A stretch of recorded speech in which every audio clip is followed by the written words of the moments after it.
Welcome to the Deep Leadership Podcast. Today I'm joined by Scott Papek. Scott spent 20 years in the music business as an audio editor, directing and shaping stories from elite on-air talent and bands that have sold millions of records.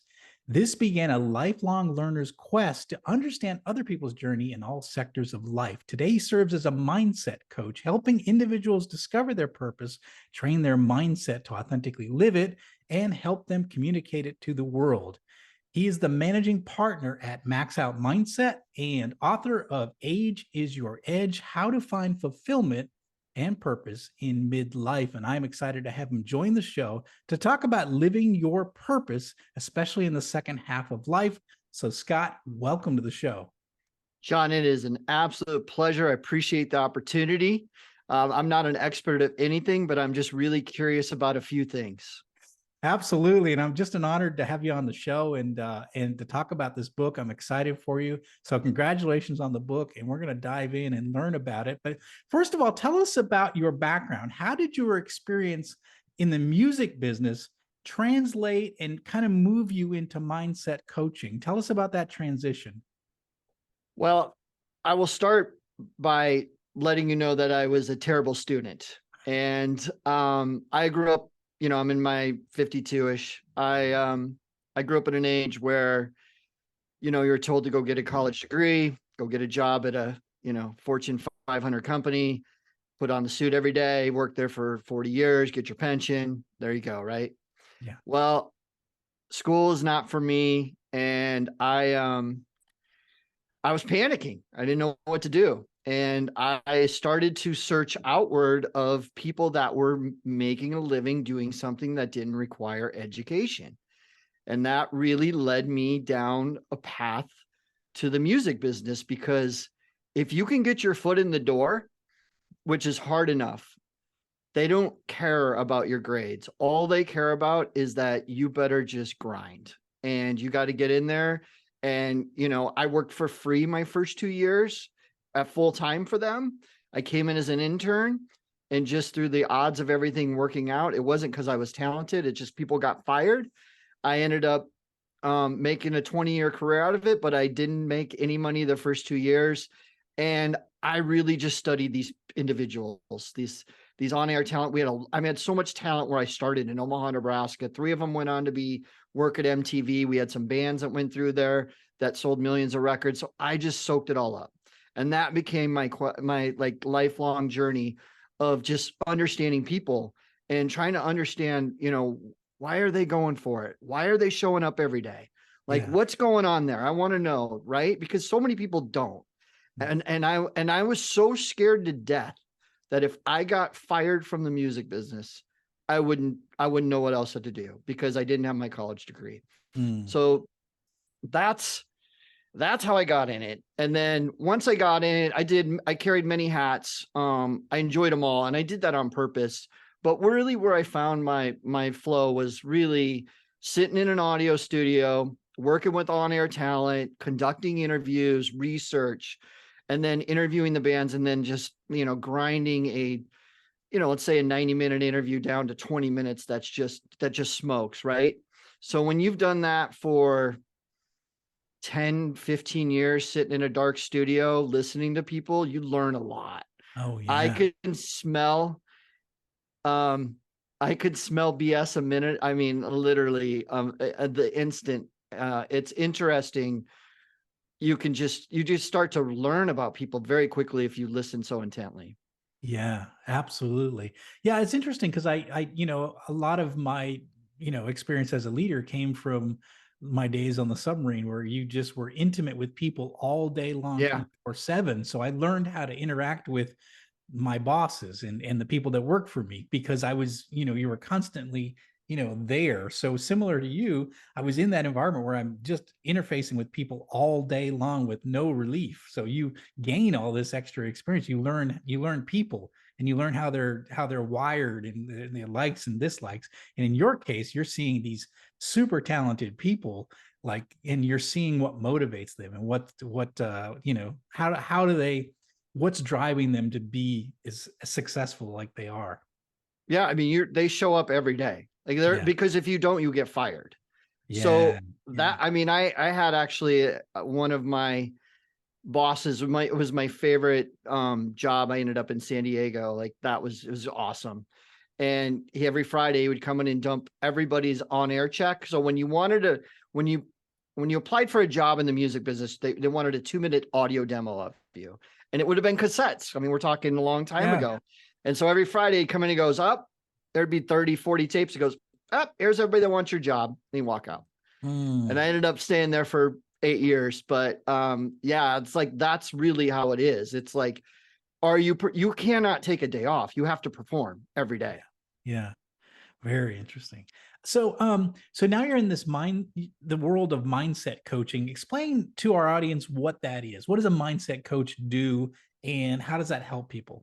So once the whole coaching industry is just weird, right? Like, I mean, at the end of the day, I mean, I help people get really clear on their stuff, get Mm, some courage going in them, and then create a plan to like get them to show up every day. But mm, that's not really sexy, right? So, I think mindset coach is the best. That's really the best way. That's the best thing I do. I understand, break down what's going on in them, get it just super clear on that. And then we teach mental skill strategies to show up with self-talk, visualization, right? Like, let's get these habits and routines going. How are we going to get there?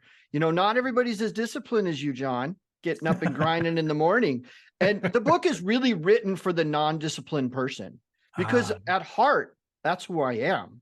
Like, I've yeah, just been this creative that just gets up and grinds, but without a lot of structure in my life. And the problem is when you're that type of person, which I would say most people are, is that when you're seeing people saying get up at 4 a.m. and go, go work out and go do this and that, that's great for them. That's really good for them. But that's not what motivates me. So I mm, need to understand what motivates that person, right? Telling a person that struggled with their weight their whole life, like myself, go to the gym, eat better. Like, come on. It's not that easy. It's truly not that easy. So that, it's all in your mindset. So that's really what I'm doing. I'm a mindset coach. I have to get you straight in your mind. We have to get to the bottom of the problem of mm, why we're working the problem. We're yeah. finding the problem, and then we're gonna create a resilient and positive mindset to get ourselves out of it. I love that. I love that. Get to the root cause, fix it, change your habits to where you're, doing you're every day you're focused on what your purpose is. And I'm Well, sure, yeah, you have to look at that thing every day, because I mean, the one common thread, that I seen in the music business was you have to fall in love with something. mm, You have to fall in love with your instrument and play till your fingers are bleeding. I mean, because there's zero hacks in the music business. There's zero hacks in life. Like, mm, what is going to get you to show up and do that every day? mm, Right? So you have to love it. So to me, it's got to be your purpose. It has to be whatever your purpose is. And that's okay. It can evolve, it can change, but you got to start somewhere. You got to go, yep, there's my North Star. I got to get up to do that. Got to get up and do that, to take out all the overthinking. yeah, yeah. I love how, like, Angela Duckworth calls it grit, and when she defines grit, it's passion and persistence over towards a long-term goal. You have something you're so passionate about, it's your purpose, it's your North Star, that you're Mm-hmm. willing to do anything to be able to achieve that. Like you said, playing until your fingers bleed, right? That's a passion, and you're willing to do whatever it takes to reach your purpose, because you have a clearly defined purpose. And I think a lot of people don't have that. They Yeah. wake up, they go to work, they come home, they eat dinner, they watch Netflix, they go to bed, and they don't have, like, why are you here? The purpose. What's your purpose in your life, and what are you doing here? I think, and so we're going to get into the book in a second, because I think you're going to help us with that purpose finding. But one of the things I wanted to say was your purpose was really interesting. You say your purpose is to help others discover their full potential and authentically live it, so they can lead a life of clarity, confidence, and without regret.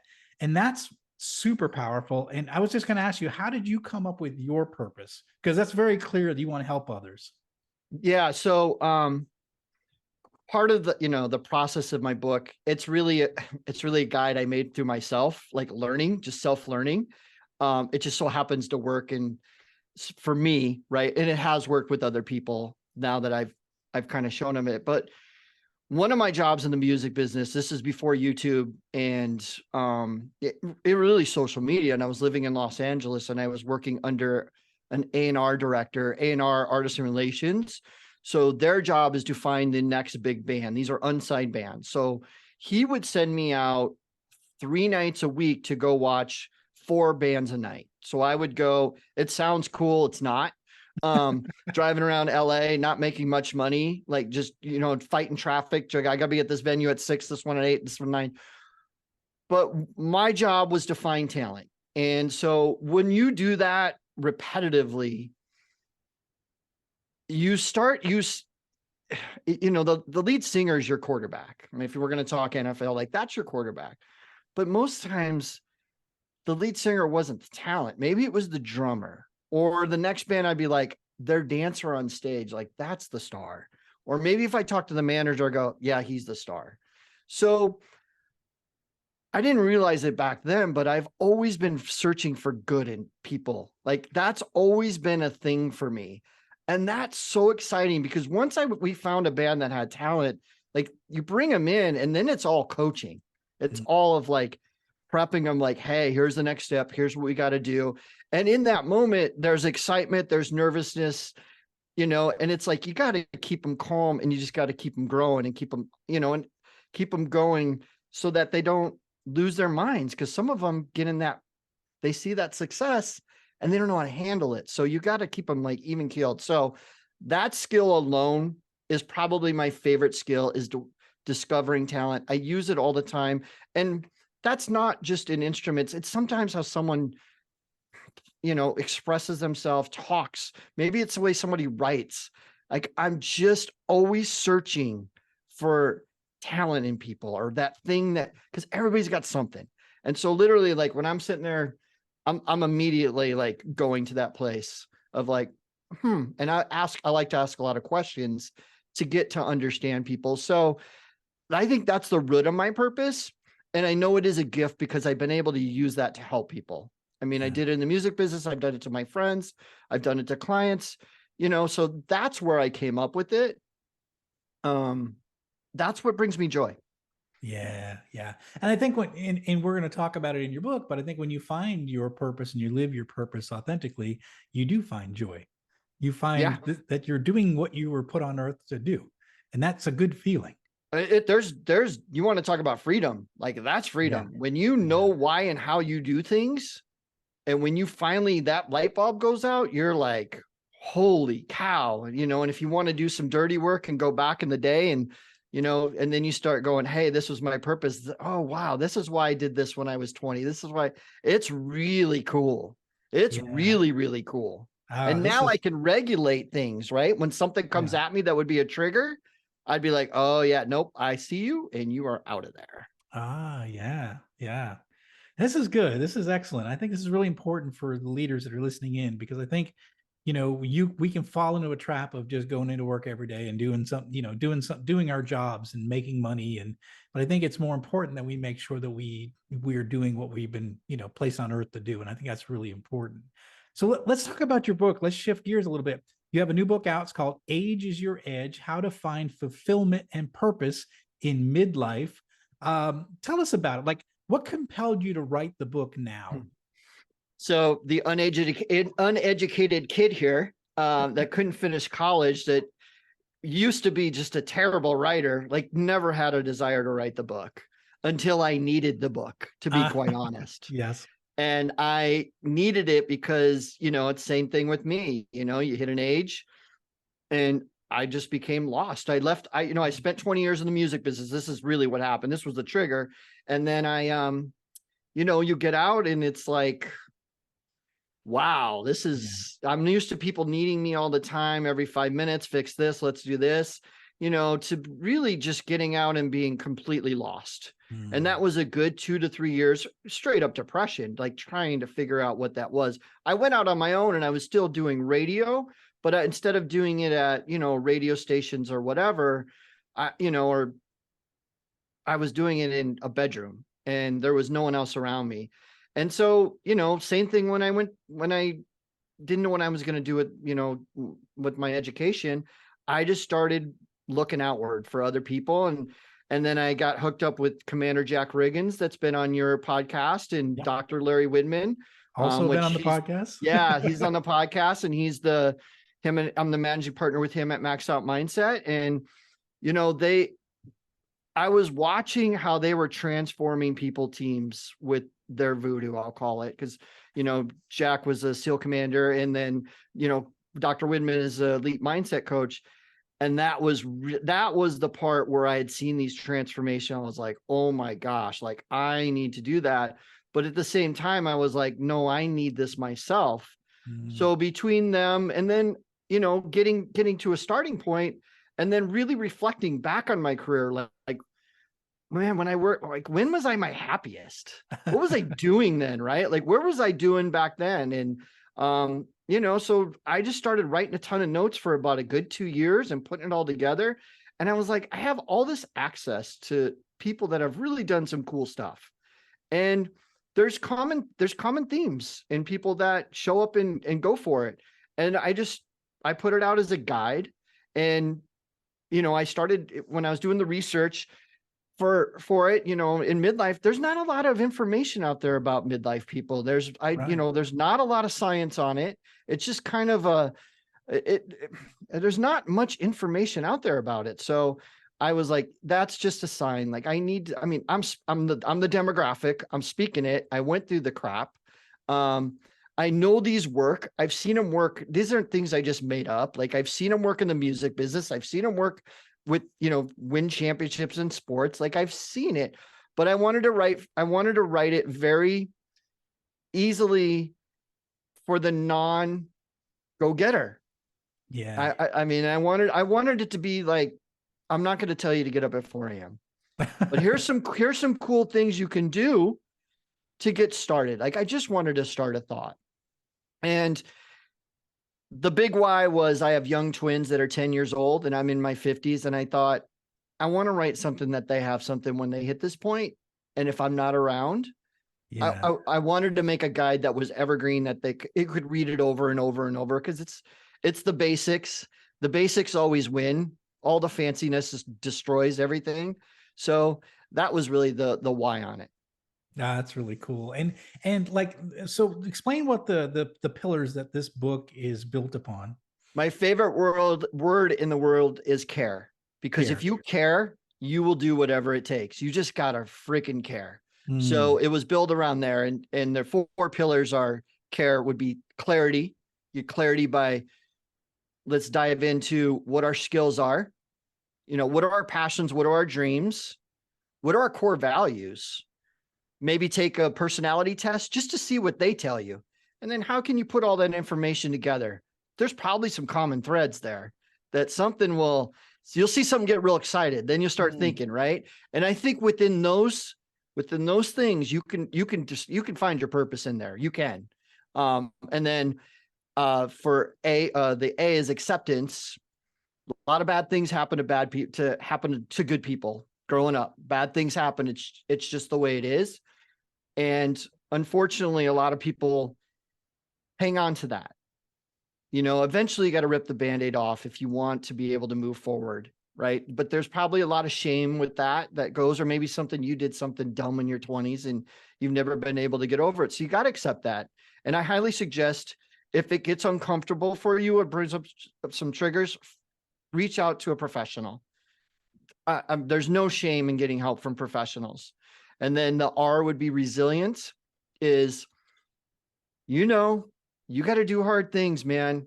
You got to do hard things for any kind of growth. And that isn't dangerous. And that doesn't mean you need to go run a marathon. That just means you need to start doing some things that you just don't want to do. And I think that's why the cold showers are a big thing, because that's something that's pretty easy you could do for a good 20 or 30 seconds. I always say, get in a yoga tree pose. When you fall out, get right back in it. Just keep going, get back in it. But for me, anytime you have growth and things that you just don't want to do, like I hate running more than anything in this world. I made myself do a marathon because I thought that is what I don't want to do, but that is what I need to do. And you know what was weird? when I ran my marathon and I trained for all that time, I popped out a book. I got much better efficient at work. Like all these cool things started to happen, right? But you can't grow without any kind of resilient training somehow, some way. And then the last one is expressive. Like when we get clear inside, how do we take that from internally to externally? Like, yes, it's our art form. We all have our own art forms, right? And so it's easier said than done. But the problem is, and the number one killer of this whole thing is people care too much about what other people think. So can you be authentic in a group of people, or do you just want to join in and just throw out all your values and go, yeah, I agree with you guys, or just, do dumb things and say things you don't even mean? So that's really that's the 4 pillars that I really focus on.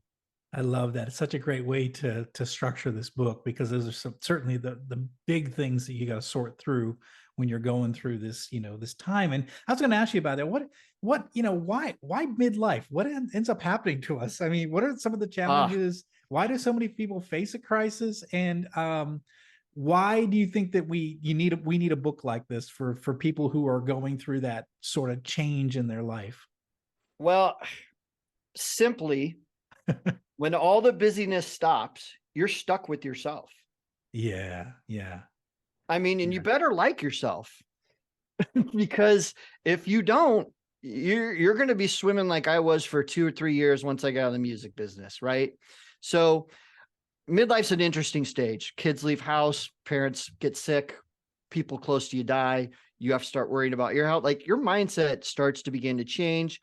I think what you hit it on the nose. A lot of people just been going through the motions for a long time. Yeah. And you finally, you got to hit a point where, when is enough? Like when are you just tired? And, I mean, I appreciate, it's a privilege every day to get up. Like I don't tolerate crap anymore. I don't need to be around people I don't need to be, that aren't making me a better person. I've had to do that my whole career. Working with people or whatever. So I think at the end of the day is we distract ourselves from figuring out who we truly are. Yeah. And then, and we get to a point where we say, is this it? Like, what is this all I'm going to be? Or should, is there another chapter in this book? And, my listeners know I've turned the chapter a couple of times in my life. And, 7 years ago, started my own manufacturing business, started writing books, started doing a podcast, sharing what I've learned over this long journey of leadership. But it's really like, oh, wow, I found my purpose. I found what I really enjoy doing, which is teaching people about leadership, teaching people about, to get the best out of their teams and to be a good boss. And I'm passionate about this thing. So it's not work. It's fun. It's something that energizes me. And I feel like I'm giving back after having, a long career. So, but I think when you find your passion and you're living it authentically, there's so much, it's easy to get up in the morning because you're excited. Like, I got an interview tonight. I can't wait to meet Scott and talk about this new book, so I'm excited about what I do. And versus, I got to go to work today, got to pay the bills, got to, I just, I don't know. I just, for me, at least, I think, leaving corporate, becoming an entrepreneur, doing some of this creative stuff has been great for me, because I've really found what I enjoy doing. And I want to just ask you a question. You mentioned something that's kind of interesting. You said you think everyone is creative and everyone has a creative outlet or should have a creative outlet. Explain what that is, because I think some people might be listening and say, well, I'm not creative. I'm an engineer. I'm an accountant. I'm not creative. Explain what you mean by that. It's so interesting. If I don't hear that once a day, I mean, it's fascinating. I think people, go straight to, well, I don't paint, I don't draw, I don't take pictures or whatever their art form is. But like, did you make a decision today? Did you ask a question? Did you lead a team? Did you guys come up with a new idea? I mean, it is, every decision is creative. I mean, I truly believe, like making dinner. What am I going to wear today? There's creativity. If you wrap your head around that and say it would be a lot more fun to cook. You're like, hey, I'm going to do my creative thing for today. Right. But I just think people don't give themselves credit. I'm going to just say Yeah. that right now. We're the hardest person on ourselves. In our brain, we're telling us so many things we did bad today, but instead we've done so many cool things. Going for a walk's being creative. You're looking, you're searching, taking a picture with your cell phone. I always tell people when they're not creative, I'm like, yeah, go take me 2 pictures on your cell phone of something cool you see today. Send it to me later. And it just changes their whole mindset on that whole thing. But we all have it. And I think moving forward, I think where creativity is going to have the most impact is how to ask better questions to get better answers. And Mm. I think that's where we're heading, especially with AI and all this interesting new stuff that's coming out. So creativity and asking questions, I think that's where the most creativity is right now in this day and age. Yeah, I definitely see that. I know I get an opportunity to speak to high school seniors at this one school I go every year. And one of the things I talk to them about is the message is don't be a nub. And that's an expression from the Navy, which is a non-useful body. So don't be a non-useful body. And I tell them, I say, don't be a consumer, be a creator. And I think that Yeah, we live in a world love that. where we can consume, we could live all day consuming Netflix and sports and Twitter and YouTube, and we could just we can consume all day long.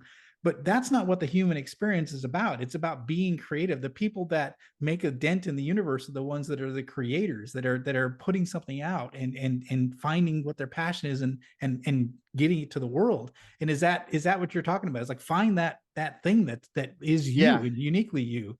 Yeah, I think creativity is really so aligned with self-discovery because it's digging deeper and not because creativity, 99% of creativity is a revision. I mean, Mm, I've been a creative. I mean, you're talking if I edited down a 90-minute interview, that might take 3 days and I don't know how many different edits. Like you just don't know. And that's why I love it. Creativity, 99% of it is it's never done the yeah. first time. It's 99%. And so I think that's how I look at it with self-discovery. And I also think about it as resilience. If you want to do something resilient, do something creative because once again, you can never really master it. Yeah, exactly. Yes, it's never ending. And you, like you said, you can never master it. You can only just keep getting better. Yeah. You just keep getting better. Yeah, I like that. I like that. It's it's like playing guitar. You can never feel like you're perfect. You're always like, trying to get better, trying to master it, trying to get better. But you are better than you were 2 years ago or a year ago. But Yeah. mastery is something and so difficult things challenge our brains. It challenges our hand-eye coordination. And yeah, doing difficult things is really good. It's really important in our lives. So I love this. And resilience is a big part of that. I love it. Um, let's see. So you say this based on your experience, why do so many high performance, and you said this about yourself too, high performers, they'll struggle when they leave their craft. Now I've told the story before. I struggled for 7 years after I left the military trying to figure out who I was and what I wanted to do with my life. Why is that such an issue where people who are high performers and they make a shift or change and they really struggle? Why is that? Well, I can't speak for everyone, but I'll speak with, I mean, I work with a couple of ex NFL players, Danny Woodhead and Matt Slauson. We talked about Yeah, that a lot. And also Jack, when he left the the SEAL seals. team, he really struggled with it also. So through that lens, I mean, those are two really good examples. And I think anybody can apply this to, if you're a CEO, leader, whatever, is that there is a cost to being great. If you want to Mhm. be the very, very best of what you want to be, you're all in, right? The negative is you're all in into one thing. Yeah, And you're also working with a team, and all the team is trying to win. All you're doing, everybody's showing up wanting to win every day, every moment. yeah, And the problem is when you get removed from that career, you think that's how the world works. yeah, It yes, does not. And yes, you've been in this structure every day with the same leaders, the same teammates of just showing up and winning and doing everything it takes to win. And you come out in the world and you realize nobody's like that. And I think that is a hard lesson to learn when you come out. I don't think anybody prepares them for that. Yeah. I talked to a lot of veterans who have, all of them have a story of trying to reacclimate to the world where everything seems so different. For me, I struggled for 7 years trying to find my way. Like, where do I put the rudder in? I don't even know what direction. I wanted to be a submarine officer. I did that at 24. Now what do I do? Yeah, think about that. 24 years. A lot of NFL players, like 30, they're done. Like they're, and so, and they've been doing that every day since they've been 10. Yeah. So then, and that their purpose has been to be the best athlete they can be, for their team and do put their body in every situation they can to win. And so then, they come out and that's all they know. And it's nothing against them. It's all they've just been fighting for, and they're great at it. And they've crushed life. They've crushed their goals better than any of us could do. But now we got to get back to the basics, man. You got to go back to the basics, and it's like starting over and that's why I would say you have to find a purpose. Yeah. You have to. Yeah. Because you got to figure out what that is. And that might take a while, because there's no direction once you get out of there. Right. Everybody thinks, well, I'll leave and it'll be great. I'm famous, or I did this and that. Well, no, not really. No one really cared. I think that was, I'm not going to say the NFL guys said that, but I think that's something that I've picked up, that they thought, well, they'd have more opportunities, but really not. Yeah. So I think that's, and I think, leadership better than anybody. I mean, it's lonely on the top, and you put all your time and everything into it, and then all the busyness goes away. That's like, it's just the best way I can put it. All the busyness goes away, and you are stuck with yourself. And that's the way I felt coming out of the military. The life went slow compared to my life on the submarine. And I was like, it's like, doubt yourself. Yeah. You doubt yourself, and you're like, God, you know how many skills that you probably have? Like, you're so highly skilled, but it's just hard to fight through that funk when you're in it. Yeah. Yeah. People just don't give themselves credit. And I don't know if I've said this earlier or say it again, but man, we're all creative. I mean, we made it this far in life. Like, we have cultivated skills. Yes. Now, yeah, there's stuff, there's greatness in you. You just have to get out of your head. And if you kind of find a mentor that can help see what you can't, get them. Yeah. Yeah, this is such good stuff. Absolutely good stuff. Scott, we just scratched the surface of this book. I want to encourage people to take a look at it. It's called Age is Your Edge. I highly encourage you to check this out. And really, we talked about midlife, but really it affects you at any point in your life, especially if you're making a transition from one big career to something else and you're struggling. This is the book. This is what you need to read to get yourself back on track, to find your purpose, set that direction, put your rudder in the water. And really, there's a lot of great life to be lived once you figure out what your purpose is. So highly encourage listeners to check out this book. Scott, how can people find out about you, this book, and your coaching and training programs? I'm going to send you to just scottpapek.com. That's probably the best place. I'm on LinkedIn, and then I spend a lot of time on Instagram, because creatively, I love to take pictures. I am on Twitter a lot too.